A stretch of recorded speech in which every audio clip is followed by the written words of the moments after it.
we are very much in a fast-moving industry that is extremely competitive, and what we see is the need to constantly evolve. The most important transferable skill that will become important for leaders in the coming years is the ability or the capacity.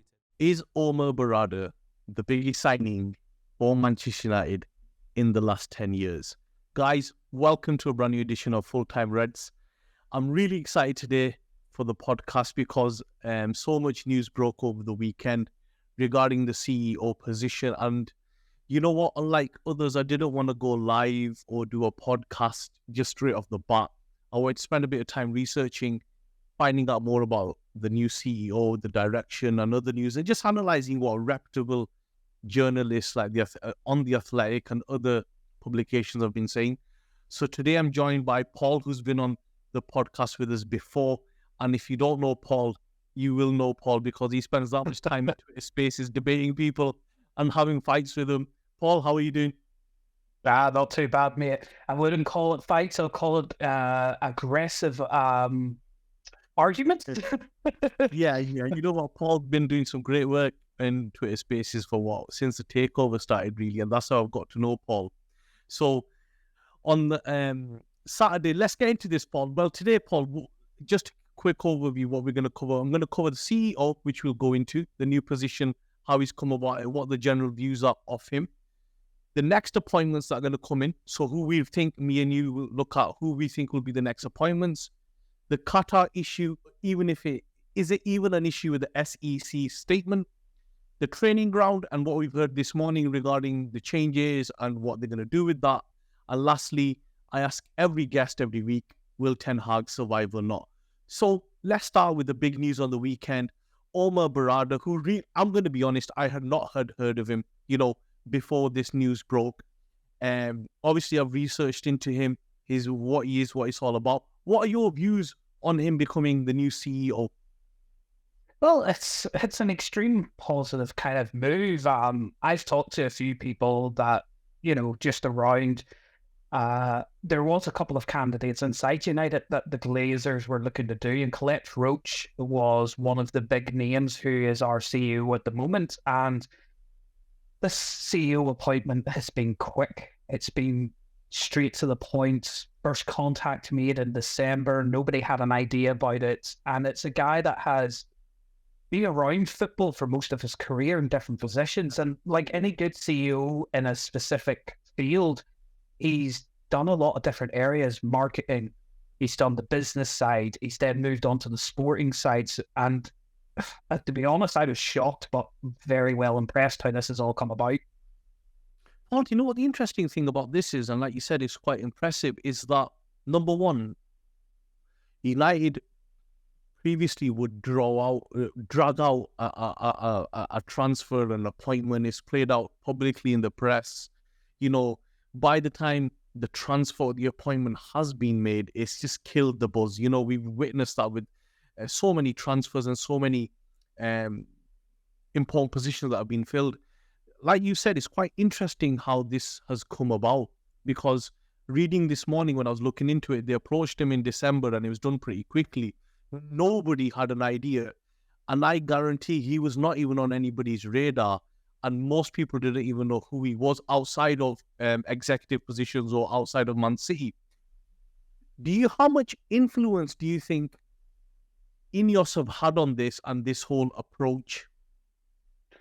Quite a lot. This is clearly an appointment that's outside the normal remit. I've heard a couple of people saying, "Oh, this is nothing to do with INEOS. This is a straight executive kind of headhunt," and they were looking at him anyway. The reports are David Brailsford approached him. He was the head of identifying him. But one interesting thing is the announcement. This announcement was not planned. What has happened here, you can quite clearly see, is he's left his position at City. City have informed the media that he's leaving his position before they give their official statement. They've been like, well, why is he leaving? Somebody's told him he's going to Manchester United. Within 2 hours, we've had a statement then from Manchester United. And what's very interesting about this statement is, unlike every other executive position statement, be it manager, be it CEO, there's been no quote from the co-chairmans, either Avram or Joel. So this is obviously a situation there where you could say INEOS's influence has come in, because INEOS has gone, this news is out. we need to go now and say, this is the situation. And that statement is basically being drawn up, produced, and no input from the Glazers whatsoever in the statement. It's a pure club statement, how they usually should be. And you could just say, that's not a Glazer MO.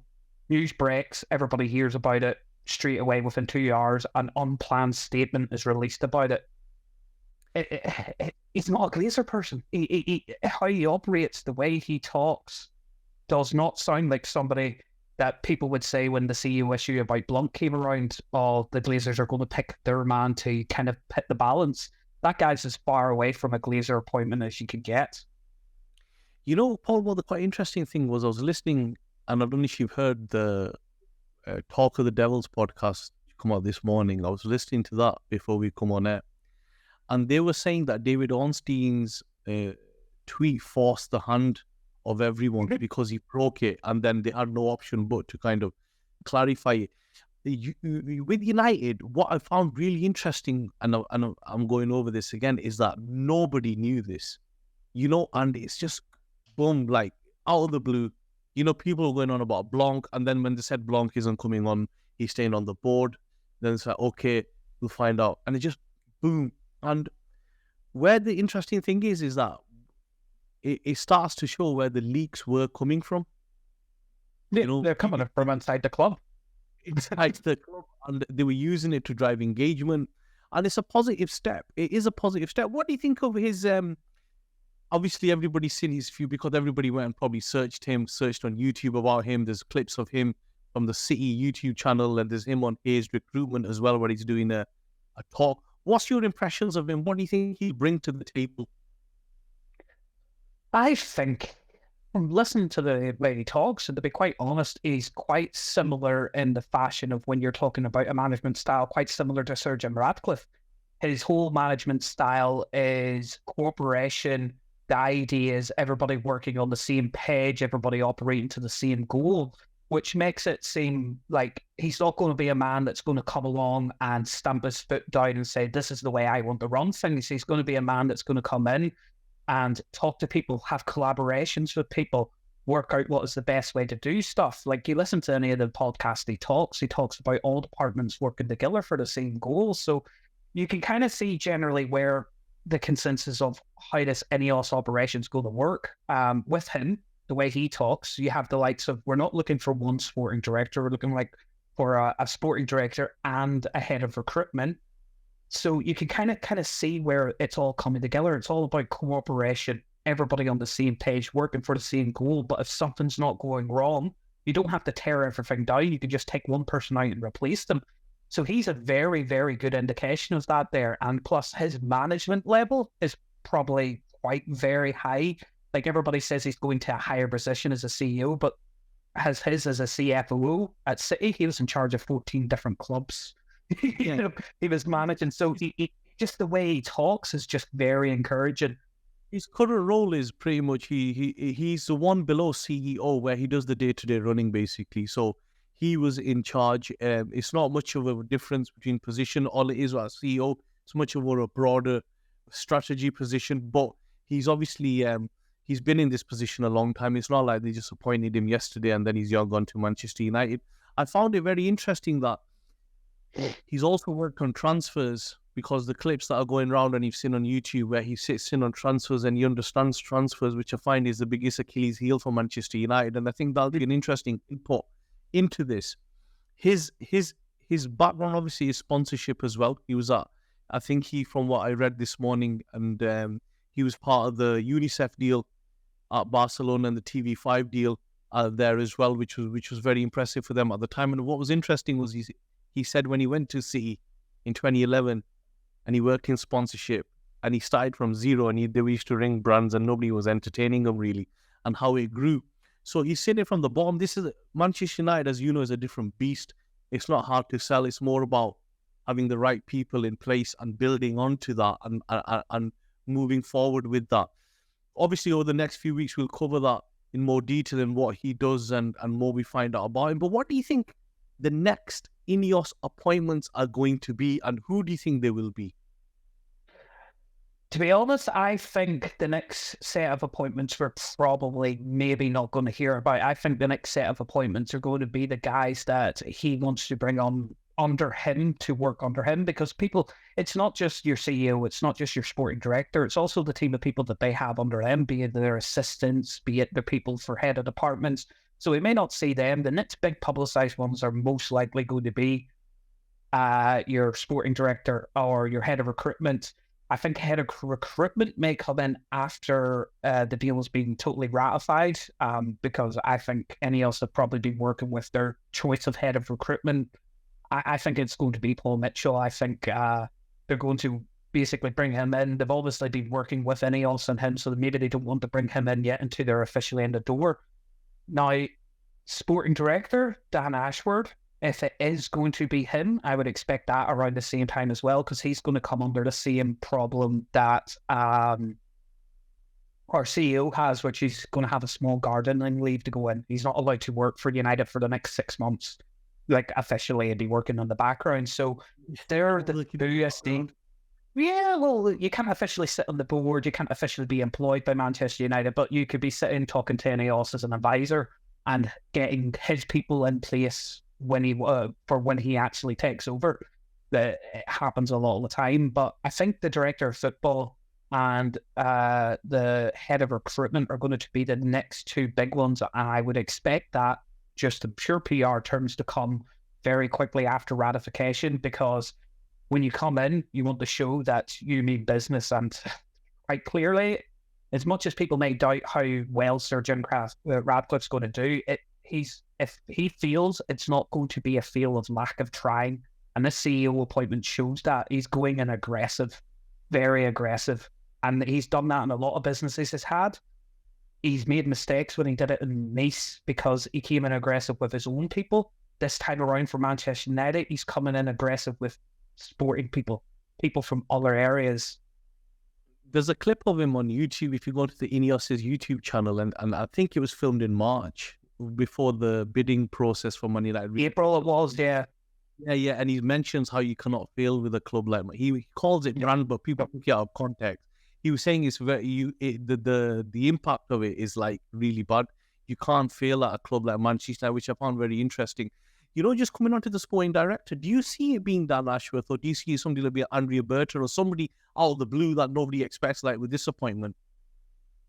It could be somebody. The reason why I think it's Dan Ashford is looking at the CEO appointment, talking about collab and best in class and also building a structure, is Dan Ashford as a sporting director, I don't think is probably one of the best sporting directors set to bring in to help you with your transfer policy, to help you identify talents and stuff like that. What Dan Ashford's best thing is, he's there to build your structure. You look at the work Dan Ashford did for the England national team. Yeah. He built that. He built that there from the ground up. There was nothing before. Yes, England maybe hasn't won stuff, but how they're bringing the youth through St James's Park and stuff like that there, that's what he would be there for, to get all that.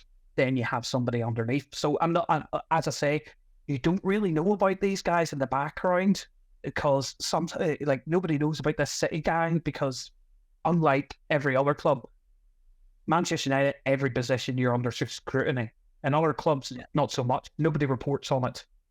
Also, they're not glamorous positions, right? Like technical director. Most people came across technical director when Maldini became a technical director, and everybody knew Maldini and thought, oh, technical, what is a technical? Usually, they're not sexy positions. CEOs. Michael Edwards wouldn't have been known if he hadn't did his work, what he did with Klopp. Paul Mitchell wouldn't have been known for. The only reason Paul Mitchell got into such a big limelight was because of the young talent he brought through that the bigger clubs bought up. He identified that young talent, brought it through, they went to the bigger clubs. A lot of these guys go under the radar for years. Unless you're at an extremely big club, you don't get noticed. So I just think Dan Ashford, if it looks like the way they're setting up their structure, is a natural choice. And plus, he has the connections with Brailsford.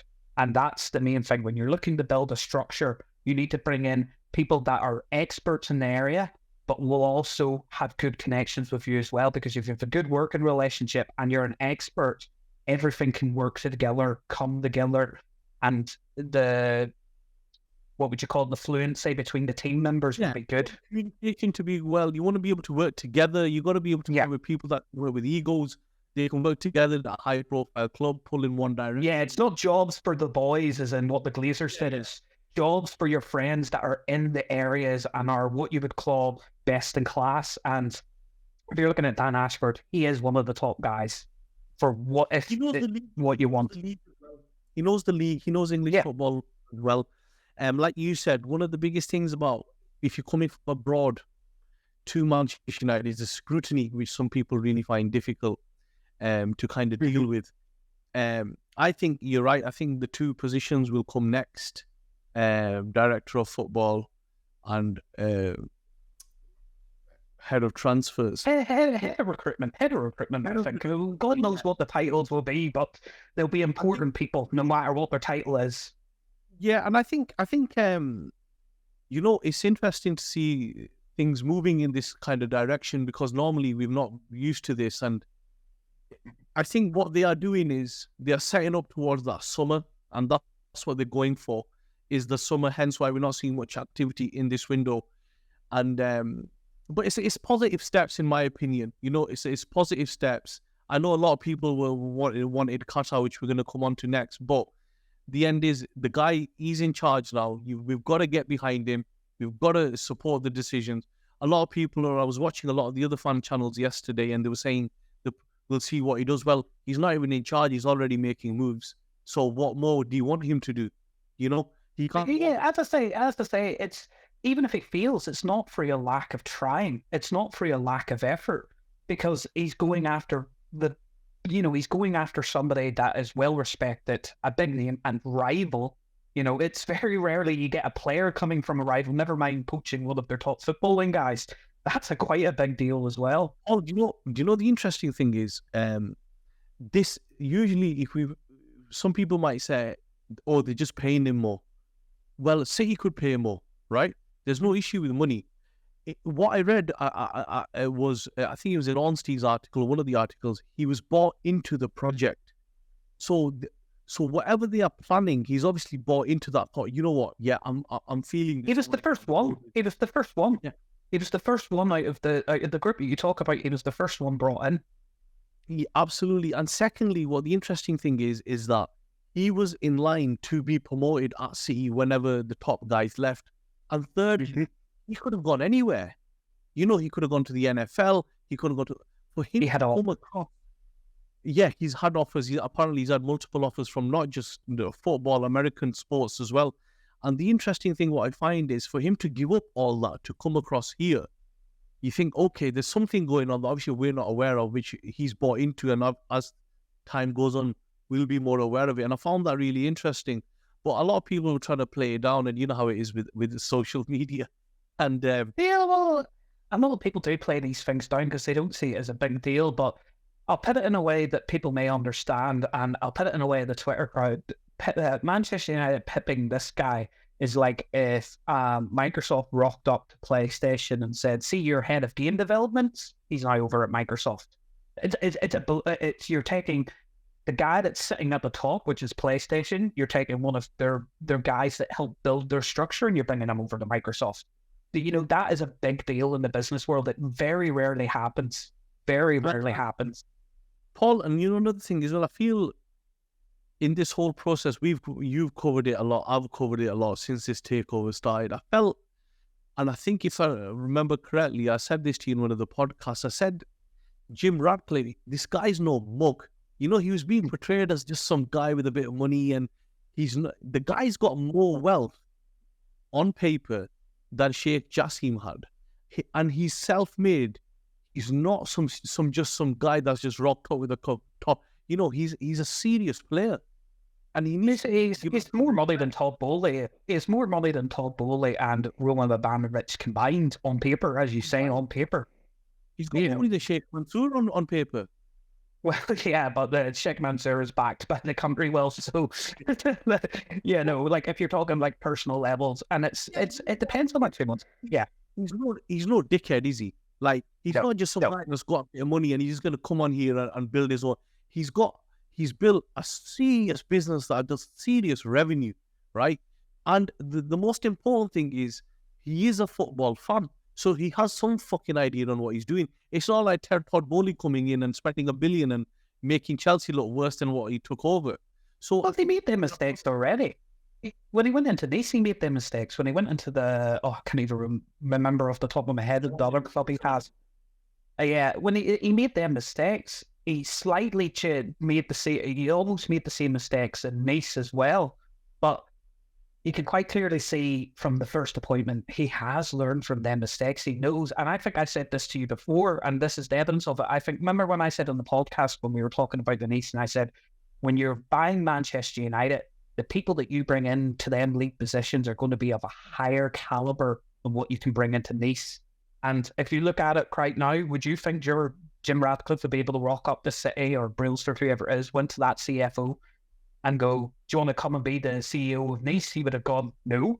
But when you talk to these top people and say, do you want to come and be the CEO of a new project to revitalise Manchester United? Like, apparently, if the first contact was made in December, he's made that decision in less than a month to go, yep, where's my contract? You know? Yeah. It's a different proposition as well, isn't it? It's a different beast. Different higher caliber of people you can bring in. Talking of different beast, you know, over the last week or so, we saw the SEC filing and how the process went. Now, obviously, Qatar have come out and said what's being said is we did show a proof of funds. So these guys are saying there wasn't a proof of funds. What are your thoughts on this?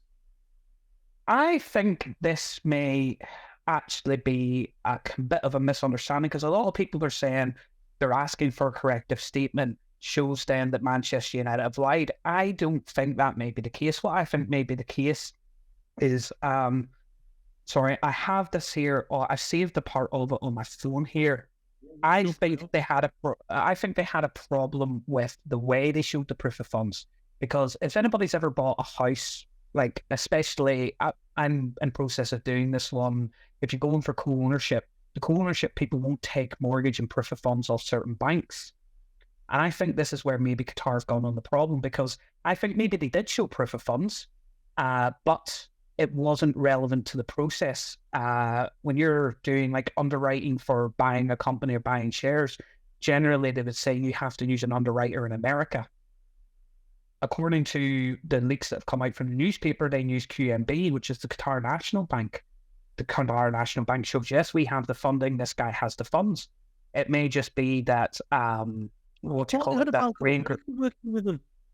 Yeah, but they didn't use them as the proof of funds. They used QNB for it.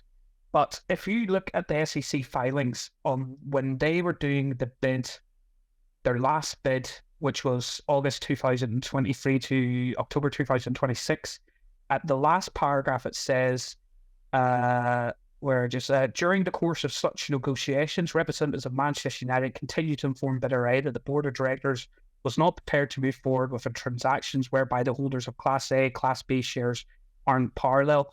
Also, the directors require significant evidence of the financing and customary commitment papers. So I think maybe the way they're trying to show their funds wasn't how the Rain Group, the Rain Group has their own rules in their process, and they're saying the way you're showing these do not fit into our rules. Now, if that's the case, maybe Qatar then did come in with a verbal offer and said, look, we'll match the Class A shares, we'll match the Class B shares, and we'll give you this. But if they didn't commit that in paper as an official offer, it doesn't get put into the SEC filings because it's irrelevant. So what you may find is the corrective statement is Qatar did show proof of funds, but the proof of funds were not in the realms of the rules of the process. So United are quite rightfully within the right to not mention that there, because if it's not in the realms of the rules of the process, you don't have to mention it. And there's an example in the process as well to show how it should work. Sir Jim Ratcliffe in a meeting gave a verbal agreement that he would up his bid to $33 a share for 25%. In the next paragraph, they said, on that verbal agreement, he then came back to us with a written proposal, proof of funds to show that that bid was valid. Now, the reason they mentioned that verbal agreement in that space is because he came back with the proof and actually put an offer on the table. If you just if they talk to the Glazers or talk to Rain Group and go, yeah, we'll give you $35 a share, but don't put it on paper, you don't mention it in the filings. And to be fair to how people perceive it. If Qatar did say a verbal agreement, yeah, we'll match the Class A, Class B shares, and we'll give you $34 a share for each, verbally, but they didn't put it in paper, I think that make them look worse because they were talking the talk, but they didn't back it up. So I think this is it's going to be a nothing burger. I think you're right in what you're saying. I think they had I think, in my opinion, if you remember, I was thinking back when David Ornstein brought the news that the Glazers were chasing Al Khalifi, telling them to speak to his. I think this is what was going on at the time, trying to get the proof of funds going on. But I don't even think it was the Glazers looking for more money off Qatar. I think even that could have been them going, you need to tell these guys for legal reasons, you need to match the A class and B shares. Maybe they've went down to try and the other problem you have is everybody thinks this was a Sheikh Jassim bid. This, if you listen to the media coming out of Qatar, it was a Qatari consortium. Now the problem with a Qatar, if any type of consortium, be it Qatar, American, British, is all your money's in different places. So if you're wanting to go ahead with a bid in this, the reason why you use a bank underwriter is because the bank underwrites the thing and says, yes, even if these guys don't pay the money, the bank will cover the money. And usually consortiums do that because they have one bank saying, yeah, to pull all that money together, maybe some of the people in the consortium were going, that's too expensive for us, we're pulling our money out. That's too much money for us. I don't think it was, the way it was portrayed was, this guy's a fun, he's got the money, his father's very wealthy, they've got the money. I think they didn't have the money. Not every sheikh in the Middle East has loads of money. Sheffield United are owned by a sheikh. Doesn't mean they have loads of money. I think he had a set limit. And I think the other issue what I read was regarding A and B shares. But I just think it was, he just didn't have the resources at that time to do the deal, which is basically what it was. And it shows it in the filings, there's no reason for anybody to lie. And I just felt it got, and I think people that really bet their house on Qatar are now trying to save a bit of face, in my opinion. Just on the filings as well, if you listen, now, the 9-2 Foundation probably doesn't exist anymore. I'll be clear on that. They probably don't have the lawyers anymore. They don't have their PR teams anymore. So that's why the term has changed to the bidding party, because the actual foundation set up may exist on paper, but the actual governance of that doesn't exist. But the way they're talking about in all the reports is they want a corrective statement because facts were left out. It's not because somebody lied. It's not because the Glazers are trying to hoodwink or the lawyers are trying to hoodwink the shareholders. They're trying to save face by saying, yes, we had the money. That money was there, but the Reen Group wouldn't accept our proof of funds. For whatever reason, they wouldn't accept it. So even if they do get a corrective statement on that, nobody's getting done for fraud. Nobody's going to prison. Nobody's going to jail, because the one thing about when you lie in an SEC document, where you get the fines, the fraudulent things, is where you've lied to prevent either your company being devalued, or you've lied to your investors to make more money. So you've upped how much revenue you've had. So investors, your share price will go up. There has to usually be a monetary value advantage before the SEC come down with the big damage. And you're not allowed to be a director on the company on the New York Stock Exchange. You're going to federally be done for fraud, because you have to have something out of it. And I have asked this question: why lie in this document? What do the Glazers get out of it? What do Manchester United get out of it? And also, is it worth the risk lying on the document as well? Yep. And nobody answers that. With a high-profile purchase like this, could you imagine if some of the money could be linked to all sorts and it wasn't checked out properly, and then a high-profile purchase goes through? It'd be a disaster. It'd be a disaster to a point where, sponsors could pull out. It could be. So I understand why they wanted a strict proof of funds, because it's a strict process and people can get sued and all sorts. So not only that, you have you've seen about the 66 million compensation fee if the deal falls through for the Radcliffe deal. Qatar would have had some sort of similar thing in that, and then imagine they go to the Premier League, because if it's happened with 7-7 football with Leeds, they looked into their finances and are like, where's this money coming from? And they've delayed the whole thing. Everton, sorry.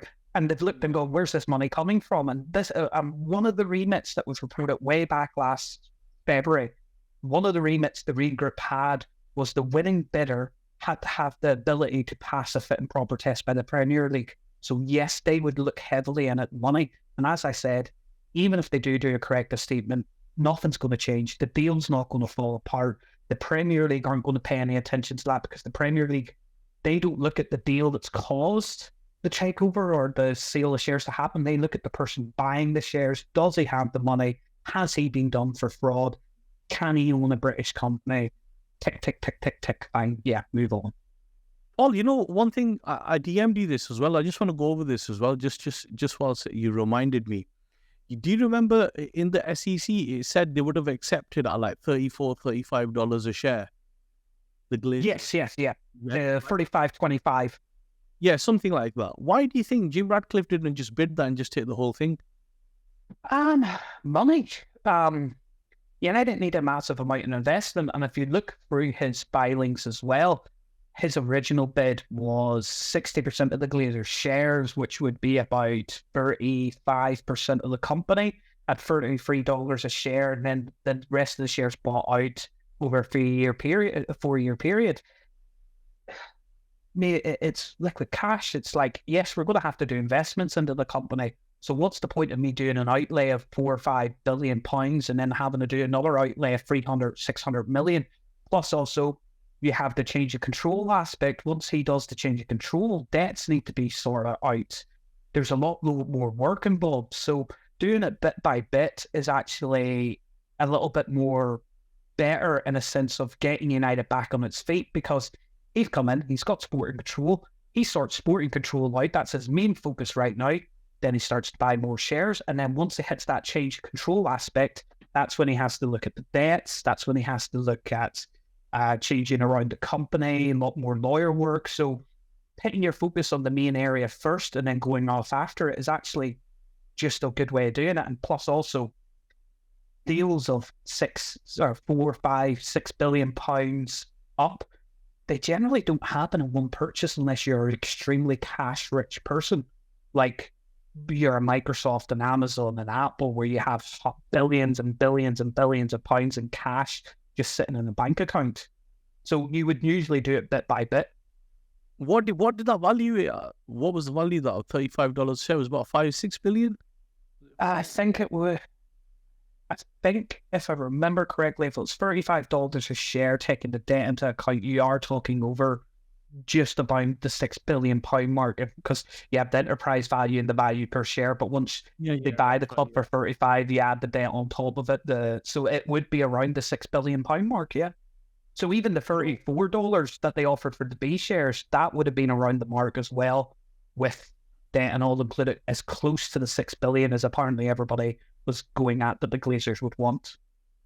There was an article last week or the week before. It was very misleading, where they said in 18 months Jim Ratcliffe could be forced to sell. What were your thoughts on that? Just to clarify that point up as well.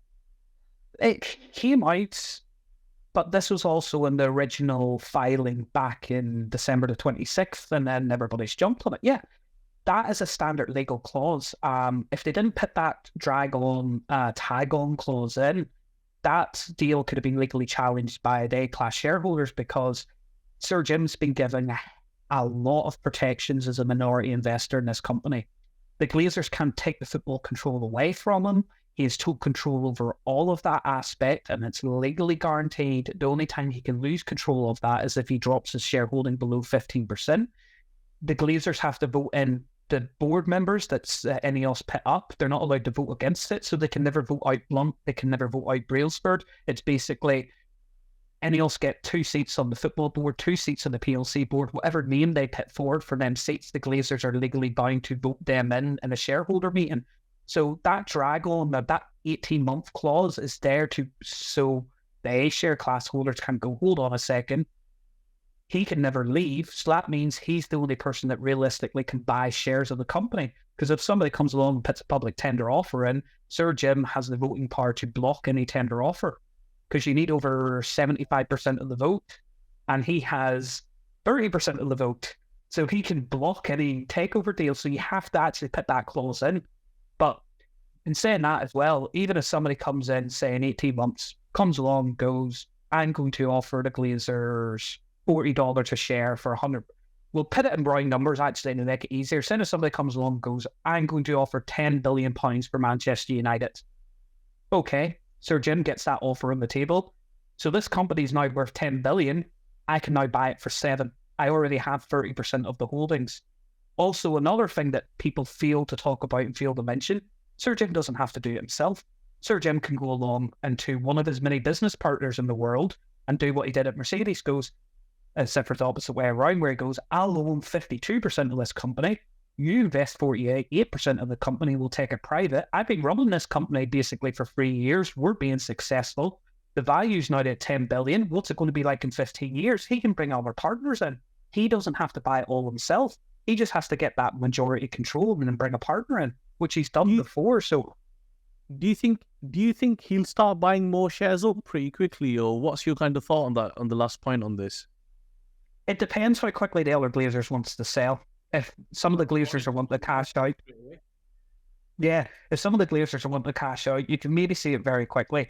One of the indications is going to be when our loan payments are coming up and debt payments coming up. If Sir Jim does a debt equity swap, new shares are issued, devalues everybody's shareholding. The only reason I would see the Glazers would do that is because they know even if you devalue the Glazers' share percentage, but they're guaranteed to get at least $33 per share off Sir Jim. Even if they dilute their shares down to clear the debts, they're still going to get the same money off Sir Jim because they still have the per share value, not the per percentage value. So if he starts clearing debt off with debt equity swaps, you can see it's very, very likely the way this is going. And plus, the more shares that are issued, the more expensive it becomes for somebody else to buy the company compared to Sir Jim buying the company. Yeah, he already owns, like you said, 25, 28, 29%, whatever you want to call it. I think it's 27% in the holdings, but it's 28. It's 28% of the vote. So it's a massive voting percentage. Yeah, absolutely. Absolutely. It's interesting on that. You know, this morning, Paul, the training ground, obviously it's been coming out for a last week with them looking to purchase the golf course, and now they went to look at Leicester's ground. What do you think will happen with the training ground, and what do you think's next? How quick do you think this will start happening? Probably, I would say very quickly. A lot of things being made about Sir Jim's input of funds. Now, the only way you can get advantage of being able to spend money in the transfer market, so I'm making the loss another way. United can make more losses to spend in the transfer market if they invest in infrastructure. So that 300 million goes in, or 200 straight away. To get advantage of that, you need to spend that money. So you can't get the £115 million losses if you're not spending that money. There was already talk about how in the summer they're looking to start work and fixing up the roof and all of Old Trafford. So I would say the training ground, it may move very quickly because they've got the cash sitting there. Why not use it? Yeah. You know, Sir Jim has to make a stamp on this club. He can do it with the appointments. He can bring in the right people. I'm glad building a brand new state-of-the-art training facility. And that would be also another very high indication that I'm in this for the long haul, not for 18 months for somebody to come along and buy it out underneath my feet. Yeah, and you know, the thing with the training ground is what I found interesting is how just the sheer size, and it's like 100 acres they need. And the 200. Is it 200? They're looking at around 200. It's 200 acres, but 100 acres of buildable land. So what that means is you have 100 acres that you can put buildings on, and then another 100 acres for football pitches and stuff. So it's, you look at the Leicester one. The Leicester one is an amazing facility, the exact same way the Newcastle one's good. Leicester Spurs have the best one in the country. Liverpool moved to a new one as well. What I found interesting was Leicester built on a golf course as well when they moved, and United are looking at a golf course as well. It's because it's easy. When you're looking to buy that amount of land, it's better to buy that amount of land off one person than rather than having to deal with multiple people. So golf courses naturally, they own a big, massive acreage of land. You could find a plot of land outside Manchester, but all that land may be owned by 3 or 4 different people. So it's very, very hard to negotiate with 3 and 4. As you buy a golf course, you buy the whole land. The whole land's yours. You only have to deal with one set of people, not 4 or 5 different negotiations. Chelsea have got this problem with their football ground because the pitch is owned by somebody else. Is there is a trust, isn't it? The supporters group. Yeah. That's they can't. The problem. Bowley's got the same problem with them now as well, where it becomes. Funny enough, they also actually own the naming rights of Chelsea Football Club.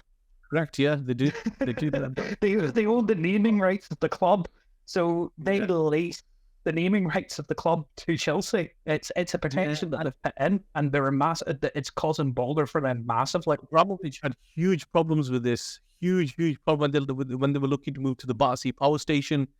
He had, and Bowley's got the same problems, and I understand what you mean. If multiple people have owned the land, it's much more difficult to deal with.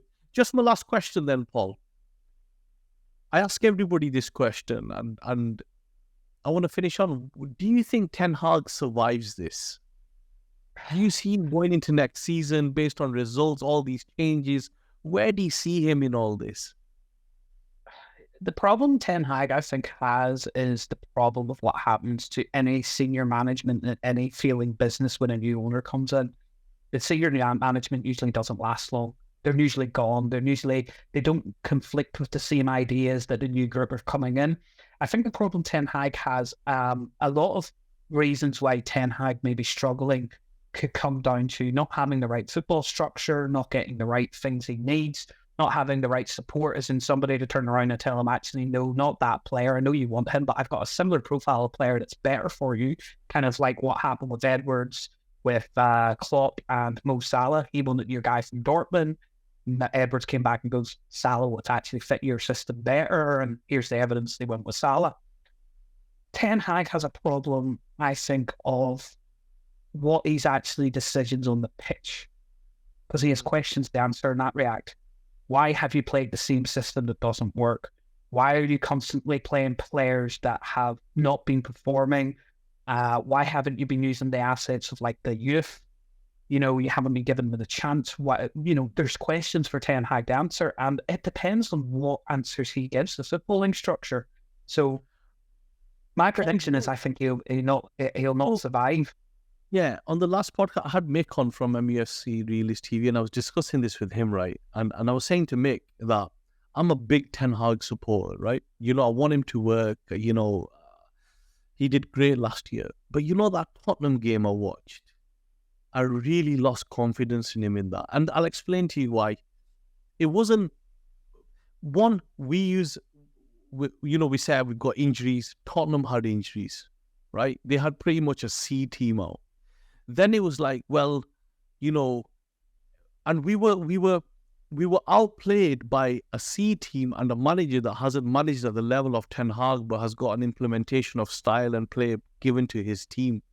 And I was thinking, like, we should be doing that. Why are we not doing it? And I didn't see in any of the games that we've played any changed for me to think, it's going to turn around.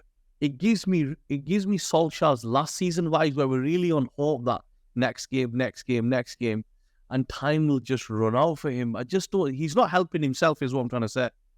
Yeah, no, I agree with you. The game for me that really got me and got my rile up was the Wigan game. You played Onana, you've played Scott McTominay, you've played the same way. And yes, we had a load of chances. We could have won that game 4-5-0. But as I point out to somebody, we created more chances, but the opposition was levels below us. So of course we're going to create more chances. Problem I had is the same frailties in the system were being exploited by a League One side. That is not sustainable. If they had a better finisher, we could have lost that game. The cutbacks were still there. The one pass to split our whole midfield open was still there. The same deficiencies are still there, and I don't see him changing anything. And as I say, Onana, play the kid keeper. That's what the FA Cup's there for. Scott McTominay. If me and you can see these problems, why can't these? I'm failing to understand, like, what they're seeing that we're not seeing. This is why I say I can't judge if Ten Hag will survive or not, because I don't know what answers he's going to be giving INEOS. And I think Ten Hag is a real problem if he tries to bluff and tries to say, I've not been backed, because you're going to have people coming in that know football, no performance-related things, and going to go, what is the main job of a manager? Is to get results and to get the most out of the players he has. If you don't have the players available for your injury, that's an excuse. I'll accept that excuse. But if you don't have the players available for injury, but you're still playing the same way that hasn't worked in 20-odd games, you're not doing your job. And it's quite simply, you're not doing your job. I don't think he gets past end of Feb, personally. Well, maybe into March. You have to let any other... Wolves. I know there's some other games I've forgotten now which games they. I was looking at this earlier. I just can't see him be... And the thing is, it's not like he's trying to try something. It's just pure dire. And you think, we're worse than Solskjaer. I was saying this to Mick. I was saying, it's like Solskjaer's last season. And then anything in between didn't happen, and we've gone back to that point again of where Solskjaer left. And we've... It's another thing I don't understand with people. And it really, really bugs me. Everybody says Ten Hag overachieved last season. Now, you can make bargains for that, but the season before Ollie was, the season before where Ollie got sacked in November time, October time, I can't remember. The consensus in the fan base was, if you put a proper manager in this team, will win the league. That was the consensus. Rangnick came in and said we need to get rid of half of the players, and he couldn't work with them. And honestly, I think it's not going to be the same thing. People say player power will win again if Ten Hag goes. My argument is no. Ten Hag may go, but the players will be out the door along with him. They're not going to get rid of Ten Hag and keep all these players and go, we'll give the players another chance under the manager. No, they will get, if they decide to get rid of Ten Hag, they'll get rid of Ten Hag. But see, all the players that haven't been performing or have, not up to scratch, they'll be gone too. The buck doesn't stop at the managers. When you have proper people coming in on a footballing level, they'll get rid. Also, I see another problem with Ten Hag, because there's going to be two people straight away in the sights of INEOS, I would believe, and that's going to be Onana and Anthony, especially Anthony, a high-paid asset that is not performing on any level whatsoever. Now, when you turn around to Ten Hag and say, we're going to get rid of your two main guys, how is he going to accept that? Is he going to argue? Is he going to push? Is he going to try and veto it? That may be another problem for him. More philosophy than ability. I was listening to the Muppeteers, and they made a very valid point. They were saying that Ten Hag will not give up his vetoes or transfers, which will eventually just lead him to losing his job. And it's very likely he does that. And it's just very sad that he's got to this point. I really believed in him, and I really still want it to work, but I've just not seen anything. You think, you're lucky you've got this much. He's lucky that this is a takeover going on. He would have been sacked way before. This at Barcelona, Madrid, he would have been gone time ago. As I said to somebody, and I was saying, it's not that I don't think Ten Hag will achieve under a proper wouldn't achieve under a proper footballing structure. But I've made this point. He would achieve under a proper footballing structure if he was that footballing structure's man. Kind of like how Klopp was given time, because he was that footballing structure's choice. The way Man City built up Man City, because Pep Guardiola was that footballing structure's choice. Arteta is the Arsenal's footballing structure's choice. Ten Hag isn't these guys' choice. They may want to go in a completely different direction and go, we want them to go for the long term. We don't see it with Ten Hag. We need to move him on and build this squad in a different image. And as I say to people, we've screamed and we've screamed and we've begged to get footballing people put in charge. If their decision is to get rid of Ten Hag, we're going to have to roll with it, and do not be reactionary when it doesn't work out straight away come the next season. If these guys think moving Ten Hag on is the right choice, we have to let them roll with it. If they feel terribly in 3 years and nothing changes, then you can go, what the fuck are you guys doing? Sorry, swore. But, the same thing could happen. You could keep Ten Hag back, and then it fails, and then again they'll be like, why didn't they get rid of him? It's a no-win situation unless you get it absolutely 100% right. Who do you think if they are to replace him, who do you think they'll replace him with? Oh, God only knows. After that CEO appointment, I don't want to predict any replace. I don't want to pick anybody. it depends what direction they want to go. Maybe you'll get an idea once they get the sporting director in and you get the head of recruitment. But Yeah. Let's hope it's not Gareth Southgate. I don't think it'll be Gareth Southgate. As much as everybody likes to go on break the FC, I do not see Gareth Southgate getting the United job. You want a younger manager, you want a manager with ideas, somebody that can work with the youth, somebody that's not, you bring in Gareth Southgate, you're basically bringing in somebody that, again, that's shown he's stubborn with his choices of people and won't change from that. You can say that with the England team. Why would you want to bring that into a club situation? The treasure of Alan Southgate has had at England, but is still stuck to the same principles. And, you don't have to be a footballing expert to go, why are you not using the preferable attacking talent that England has? Yeah, I think he'll probably be along the lines of Potter, De Zerbi, Hansi Flick. These are the main buzzwords I've been hearing. Alonso? Would you take Alonso? Well, look what he's doing in Germany at the moment. Is it Alonso? Have I got the name wrong? No, Alonso. Javi Alonso out of Leverkusen. Yeah. Yeah. But would you take top of the league? Well, we're taking an ex-City chairman. That's it's not about their affiliation to what clubs they have. And do you remember Solskjaer was a Liverpool family? Yeah, but the thing is, Paul, I remember Paul Ince going to Liverpool, even though he went from Inter Milan to Liverpool, and Michael Owen went from Newcastle. They just never accepted, and the problem is they're not like that. Yeah, it's very difficult. It's very difficult that. But then you look at that CEO. You look at the CEO coming from City. The man went from 9k followers on Twitter to above 50k. And I'm pretty sure most of the United fan base, he must have been looking at his phone when that he must have got the message from Manchester United. We're going to have to announce your thing, and he must be just sitting looking at his Twitter notifications, going, maybe I did make the right choice. Yeah, I think Xabi Alonso's doing really, really well. I forgot the guy in Portugal. I keep forgetting his name. I think he's at Benfica. I forgot his name, but I think there'll be something. But I just hope Ten Hag, because we spent so much time trying to get Ten Hag. We wanted a coach that could. Solskjaer, according to the press, managed on vibes. Now everybody's saying he didn't. He actually had a fucking idea on what he was doing. He actually had a. Well, you look at You look at Carrick and you look at McKenna. They were the people that coached the United team. 100%.